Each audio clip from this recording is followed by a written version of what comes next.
Almost ready. Good morning. Good to be here with you, beautiful, beautiful. Thursday morning. It's the 13th of January, 2022. It's exciting. At the same time, it's a bit gloomy for me because 9 years ago, my father passed, and I I remembered yesterday, and I looked at it, and I rolled it in my head, and I'm like, oh my God.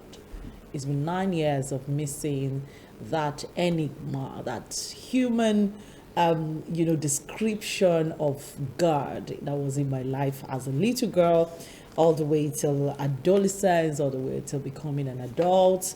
The man whose thought processes and, whose opinions helped to form mine and that of my siblings. The man who made so much difference. He was actually a daddy, a father, a best friend. So yes, I know my siblings will cry this morning, but I do miss him, like terribly miss him. But to his memories, I do say that I know quite a number of people had brushes with him while he was living, and they all always talk about what kind of father he was, even to people who were not his direct children. So yes, I miss him. I do miss him. All right, it's the bumper breakfast this morning, and I had to just do a little tribute to the man who gave me, brought me into the world. The man who, they call this man, do not know, but in this case, the man who was the engineer, who was the person God used to bring this person into the world. It will be fine. It will definitely be fine.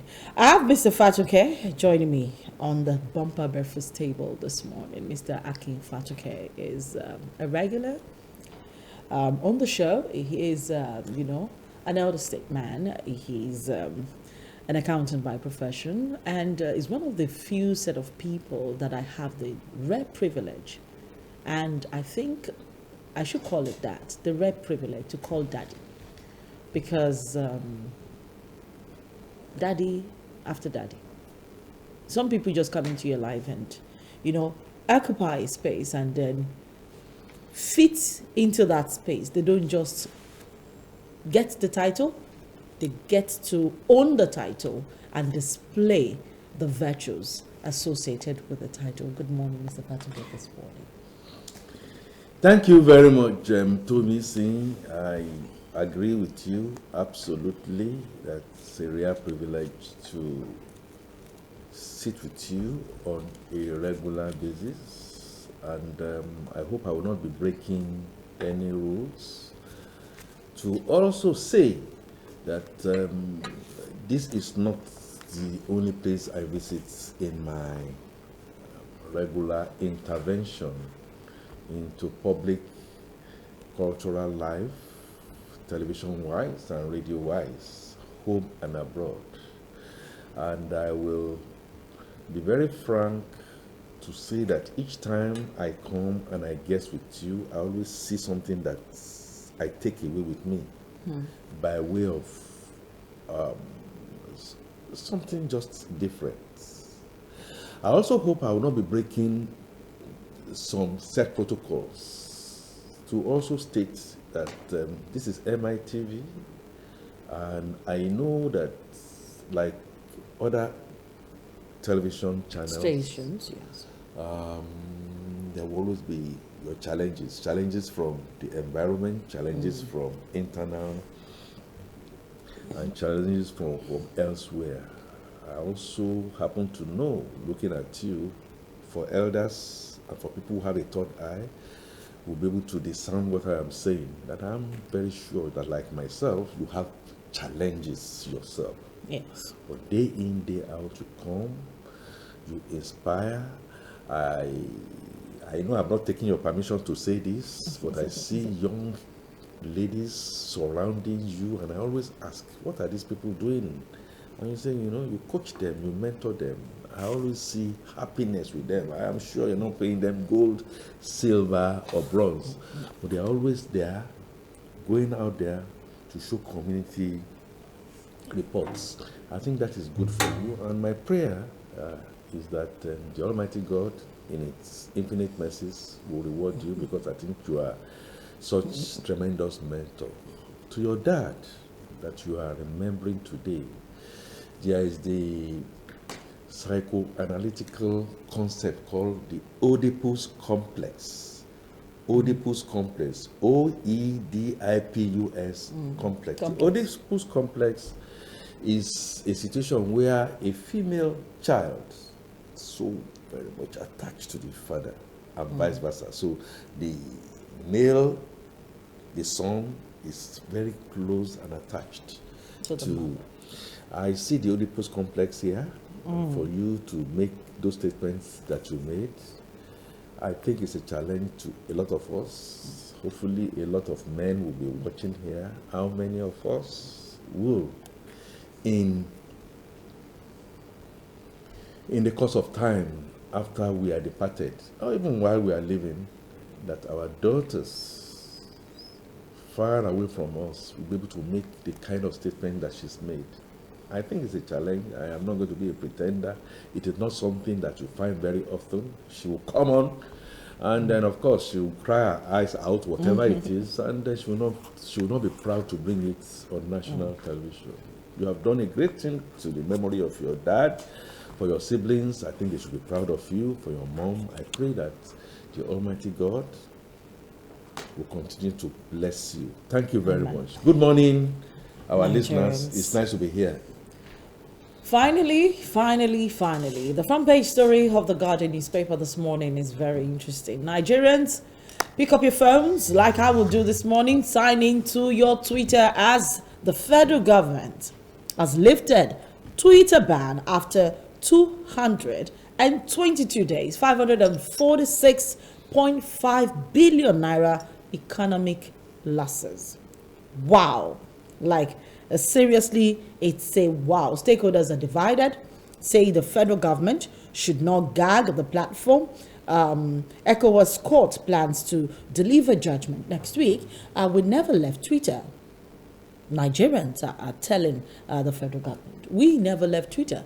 I don't know how to use that VPN thingy. I just know that I just could not use Twitter all through that period of time. But Nigerians, join me this morning as we all try to sign into our Twitter and see, if it will work. I mean, my own is even telling me to reset password right now. Mr. Pascal, have you been on Twitter? Yes, I was on Twitter. And yes, overtures were made to me, and that truth be told, that I should go via VPN. I chose not to, and that's the truth. I chose not to because I said to myself that no matter what, it was not going to be what we now found to be 222 days. And by the way, 222, was that deliberate? Could it have been coincidence? Just to mark 222. Yes, I decided I was not going to do it for two reasons. The first is the altruistic reasons that came from government. Number one, Twitter, for some self-immolating factors, decided to bypass us and go to Ghana. I have no problem with Ghanaians, but I thought it was a big indictment. It's not going to be the very first time. Obama came to Africa and shunned Nigeria, was in Ghana and elsewhere because we didn't get our governance right. Correctly. Okay, so I said to myself, well, Twitter might have a point, but that point, I am going to be patriotic. I am. Irrespective of what my government is doing, I'm just going to go with them. Secondly, as an accountant and somebody who follows due process in governance, I also felt that Twitter was making a lot of money from Nigeria, the most populous black nation, just like in India. And they had problems in India also. I felt the principle of CSR is such that if you are making money from somewhere, you should have something that you should put back. Yeah? Yes, you could say yes. Technology transfer, job transfer. Nigerians are good. Not everybody is going to be Tomi Singh, high flyer. there are low flyers who are only just waiting for that opportunity to come. And under our CAMA, Companies and Allied Matters Act, and our taxation laws, our CETA, it is clear that certain things should happen by way of definition, even though we have confusion here and there. Yes. I felt Nigeria could make some good money if we are properly structured. But on the other side of it, the monies we are making, the tax that we are collecting, are we getting value for money? So that's were the two reasons why I did not decide to go. And the third reason was the fact that I thought it was going to be something that we are going to resolve. Nigeria made so much noise. I am aware that 40-something billion that you lost, that Twitter was banned, not necessarily because of these altruistic things that I mentioned, but because of an ego of a government issue surrounding, they said it is security issue during the NSAS things, and that Muhammadu Buhari made a tweet, and then the tweet was brought down. I thought it was the most prepared and albeit almost idiotic reason. I'm talking serious now. I'm not abusing anybody. Idiotic reason anybody could have mentioned. I think it was strictly because of an ego problem, of an ineffective maladministration, that somebody now then says, do you know who I am? And then you decide to pull down. If you pull down for 1 month, pull down for 2 months, how long does it take before Jack Dorsey, threw in the towel? There were things we could have just discussed, pim, pam, pim, not wait for 222 days. Congratulations that Otto von Bismarck said, too little, too late. Yes, very late. I hope enough lessons will have been learned on both sides. We cannot be taken for granted. There is no doubt about that. Yes. We should be allowed to internally decide our politics in this country only if we get our acts right. Right. Respect is earned. It's not given. It's not given. A la carte. It's not even served. A la carte. All right, Nigerians tired of killing, says Lawan. Still looking at the top stories on the front page of the Guardian newspaper this morning. Now, have declared for 2023 presidency, Igbo politicians, technocrats urged. Right? You have another one, gunmen killed 21 in Plateau community. Now, this is really sad. Buhari Makinde others pay tribute as Nigerians mourn the late Oyo State Governor, Alao Akala. COVID-19 summit urges Nigeria to galvanize other nations to seek debt relief. IMF wants global collaboration to boost Africa's vaccination drive. Right, resign now. Diri tells appointees eyeing elective offices. That's coming. Let's talk a little bit about this. You want to eye an elective office, and Joy Diri saying that people should resign. Does that? Is it time? Well, my way is, in Nigeria, if you're going to do something in June, you better start sensitizing people from January. Yes, I think it's a thing with us. Don't wait until that time. Might be that communication might be a little faulty. You should exactly say that if you want to go into elective office, you should start the process of winding up. And there is management of change. It's not just one bang, bam. Governance must continue. Somebody might need to understudy you.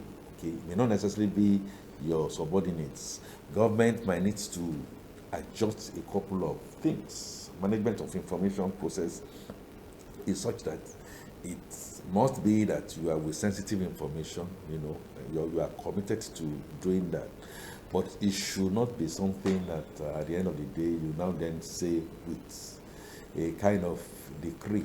I have seen situations where we have not seen people lead by example. And what they say is, do what I say and not And not necessarily what I do. what I do. There is nothing that you are going to be telling people that you should not be able to meet out to yourself.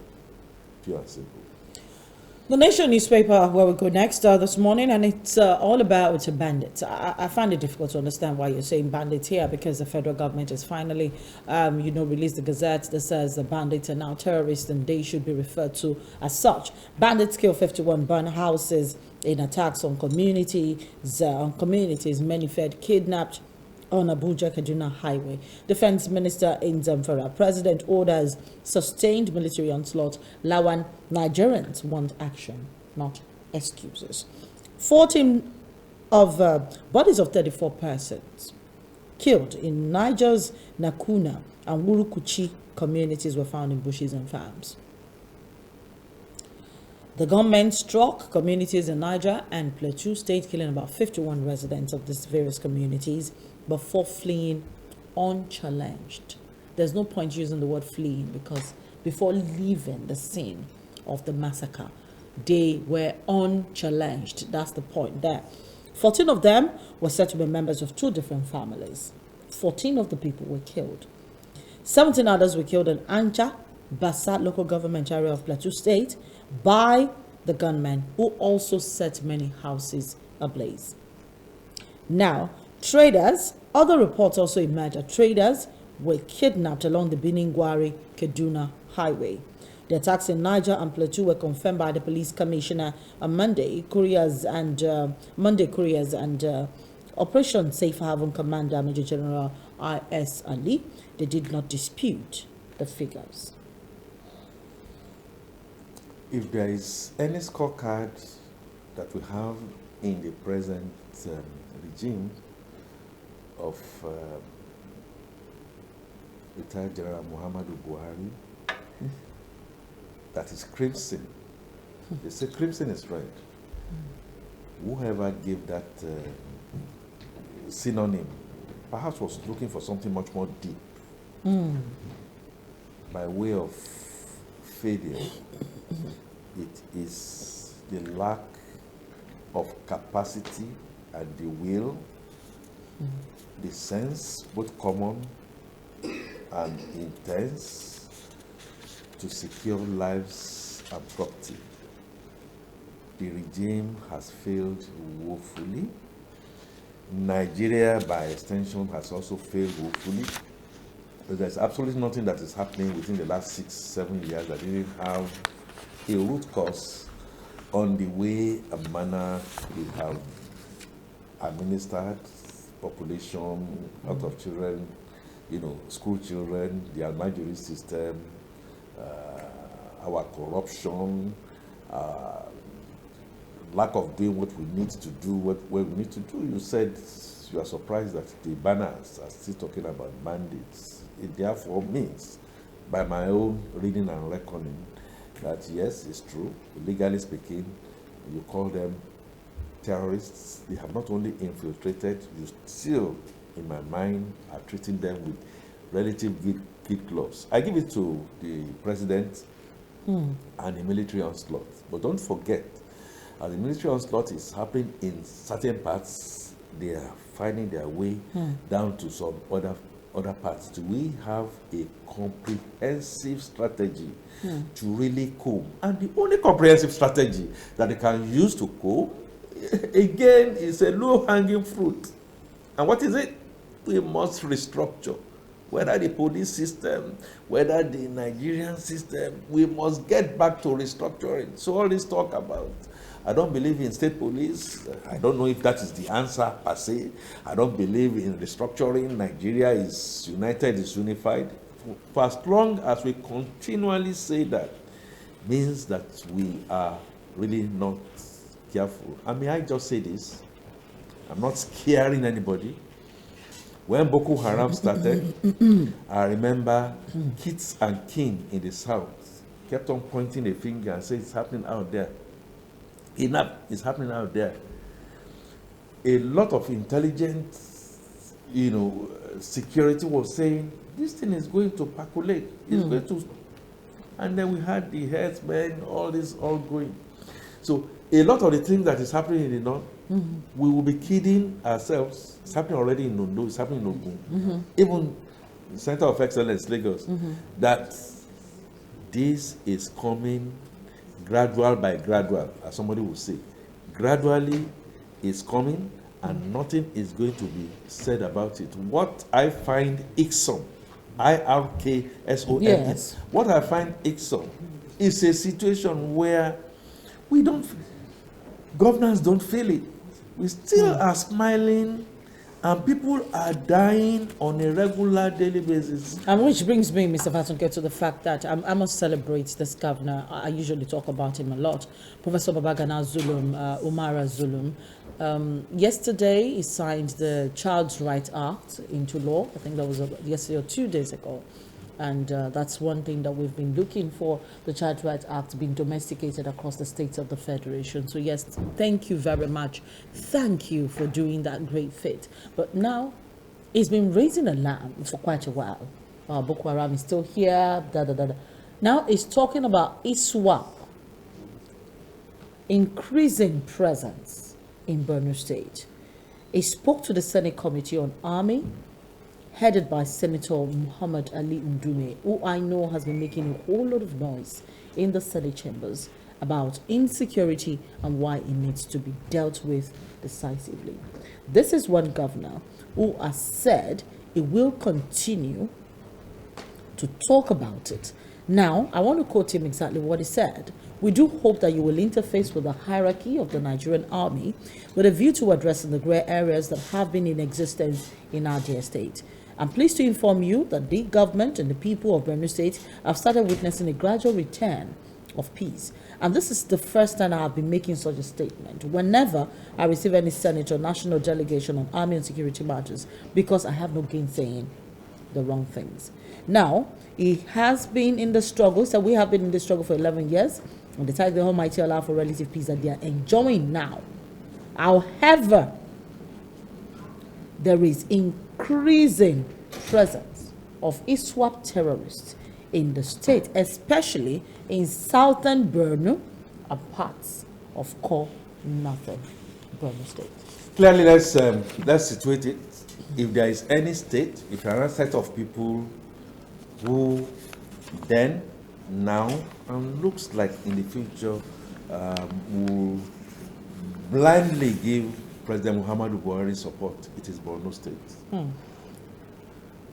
That's number one. Yes. So even if it's seen as doing the wrong thing, the blind followership that comes from that segment is you can't just quantify it. Secondly,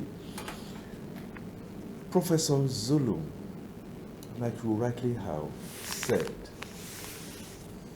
takes a lot of grit for you, whether blindly, whether I myself, this is our Messiah, this is next to Moses, this is next to, to now then just come out and stand and decide to say the truth is very rare. In other words, I'm making this point. During Awolowo's time, of course, we had renegades. We had Akitola, we had this and that. But it's almost an anathema for you to now rise up and then look at Awolowo in the face for one reason or the other and say, Papa Awolowo, you are next to nothing in terms of. In the East, we also had that. People had this bit of a cult following. And may I also say that Nnamdi Kanu, likewise, has this cult following. If he coughs, the whole of a section gets the cold. But amongst those enclave, or back in the day of Ahmadu Bello, it is just not. Rather, you just close your eyes. And for Zulum to come out, I know I support you. A few months ago, I still said quite a number of positive things about you. However, it's what?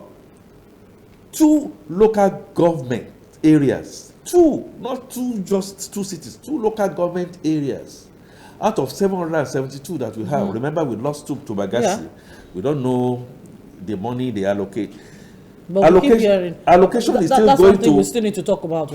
774 local governments we keep hearing. Allocation and we that- have only 772. So two are in the hands of Boko Haram. And he's coming out to say, Mr. President, ISWAP is taking over. He's made it true. Now, it's not only just talking. One other thing that we must understand about Professor Zulu is that he has walked the talk.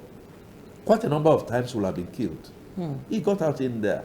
Not one of the governors that will be staying in Abuja and I mean, 2 governors who have been attacked twice. So Zulu not and local government and chairmen, Benue State governor. even in areas in the south, who, even in Lagos, they don't stay in their local government areas, they stay elsewhere. For such men, they are rare. And those are the kind of people that has given a bit of a semblance. And also saying, Mr. President, despite all the support I give to you, you have failed. Okay, we have failed. I tell you, the kind of support that Mr. President gets from Borno, I tell you, he cannot get it in Katsina. He cannot get it in his home state, Katsina. And despite all that, I see situations where people, well, maybe there are daggers in men's smiles. I see them smiling on what? When Nigeria is going the way it is going. Before I know, say Jack Robinson, people nowadays say during Jonathan's time, they had quite a number of Goza and some of the other places were taken.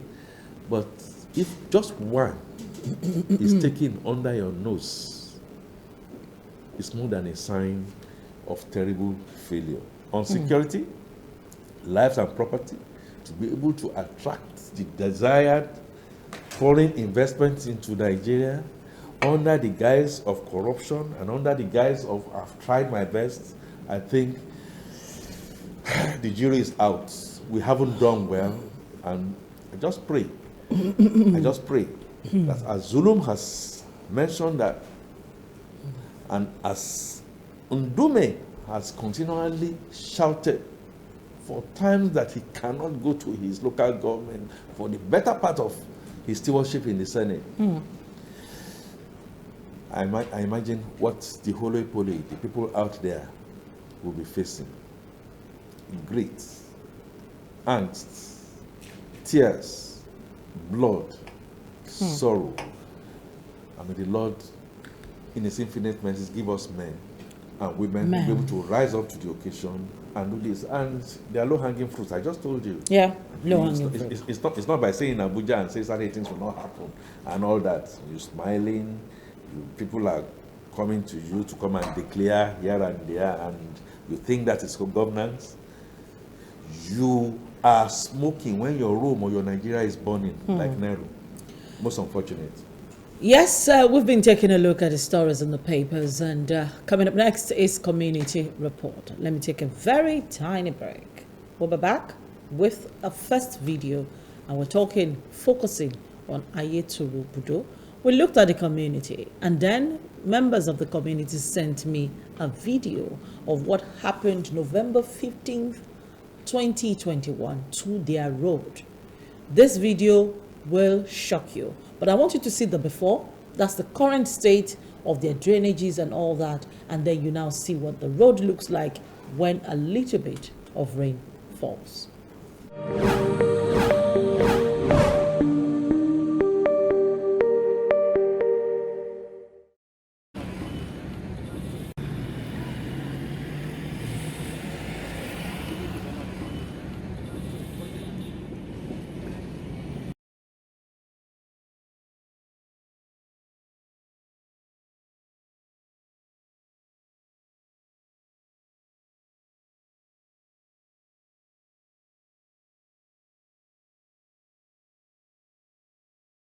That created a path for itself and then found a way to just go. I don't get it, because if this is meant to be a drainage, this is just the typical. I'm just showing you some of the clips that you watched 2 days ago. This is what it looks like. Now, this is the community itself. inward into the community, and this is what they have done. Now, this plank bridge you're looking at is supposed to lead into a street. So the members of that, the people who live on that street, the residents, created this bridge for themselves so that they can drive their vehicles or possibly use their feet to cross into their street, parking their vehicles by the side of the road. Now, the next video you're going to look at, this is what happened November 15, 2021, when it rained at Makpo Junction. Now, Makpo Junction is that junction. Immediately you leave Ayobo and you get to the bridge constructed by former Governor Akinwumi Ambode, which I was talking about 2 days ago. You would see that bridge. Now, immediately you go past that bridge, you will get into the road that goes to Yano Itele, that goes to Itele, and goes into other parts of Ogun State. One verse to the right goes to Ayetoro Obodo, the other one goes to the left, goes to Itele and other communities. At that junction, people were almost carried away by flood on the 15th of November 2021. So if something is not done about that road now that it is not raining, this is what people would experience when it does rain.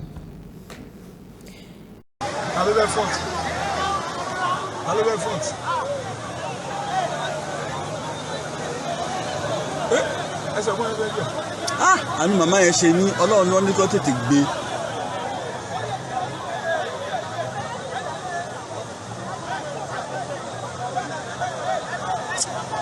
Tóbi máa gbé bọ̀bọ̀ yìí, náà yí ẹ̀kọ́ ní tíra ẹ̀.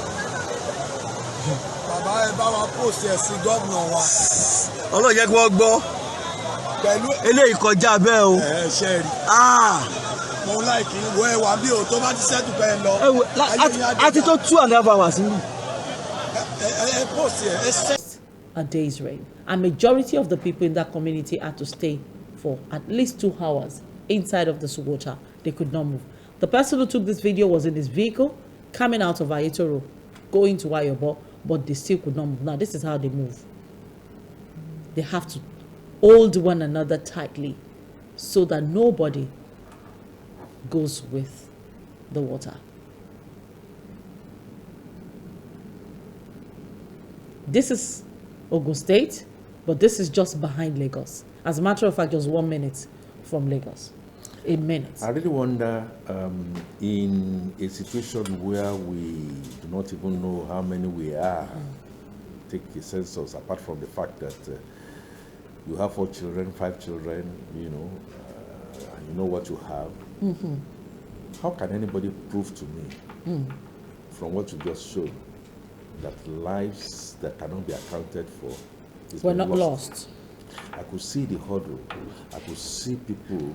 And then at the end of the day, don't forget, in the period of politicking, they'll be expecting exactly them, the point. They will now get their, they'll go get their votes, rape them, and then expect them. That was another question we had to ask. Do people live in this community? Yes. Do officials or politicians visit during an election? The question is, there, but the answer is a capital yes, an echoing yes. And do the people have the right health status, have the right education? They don't have a single primary school. To know that their votes should count, or is it a situation where they come and rape the whole lot every 4 years, go away with it, and then we keep on? You see, point is, you don't have to be in school really to have some measure of common sense to ask some very hard questions. I expect when representatives go out there to go canvass for votes here, I think somebody should be able to rise up and say, what exactly is it that you are coming to ask us for, that you have not asked us for in past years and we've seen nothing? What is your plan for this area? All this central government that we do, you say even state government, local government, we are not devolving governance in such a way that the average common man will be able to benefit. This is our local government it area. Means we have a template that we are running that will take us nowhere. Go bring an angel, go bring if you don't believe in angels, go bring a devil to come and do Robin Hood. We will not get anywhere until we decide that we are going to restructure the whole of this. There were parts of India that was looking like this, but today they are getting an infrastructure development such that you will not believe there is an economic advantage in this area. Very true. And it's waiting for it to be harnessed. To be tapped. Let private capital come and take full control. It's a subject for another day. Look at how many people are going to. Now, you saw that hurdle. Yes. You didn't say something that I wanted you to say. Yes. And I'm sure I'll be COVID-19. Omicron is not visiting that place. Is this not something that somebody with should a kind of hurdle? have a look at? What exactly? There must be something in here. Oh my God! Can't we turn our bad story into good for it's crying a good out loud? story. It's so interesting that when we see videos like this, when life, is involved, people forget totally that there is anything like COVID-19. What is don't touch each other? What is social distancing? When water is about to carry your brother, everybody huddles and together. This is where people are falling and dying in droves. God loves Nigeria. But so much. The so Nigerian much, people themselves, our rulers, our conquerors, our people don't love us. You had a conquerors again this morning. They are I want to appeal to the chairman of Ado-Dota local government area. Please, you need to have a conversation with the governor. I'm appealing to the deputy governor as well. She's also from that local government. The deputy governor of Ogun State now, the chairman of Ogun State, of Ado-Dota local government area of Ogun State. I'm appealing. It's a big appeal. Try your possible best. Please visit these roads, especially the Iyana Itele. The fact that they are boundary roads to Lagos makes it even much more obvious. Do something before the rains start. Mr. Fatuke, a big thank you for joining us on the Bumper Breakfast this morning. Thank you for having me, and please let's keep safe. Yes. I know there's going to be a tomorrow where we are all going to smile, but we must begin to work for it from today. Let's have another break, and when we come back, we're talking more.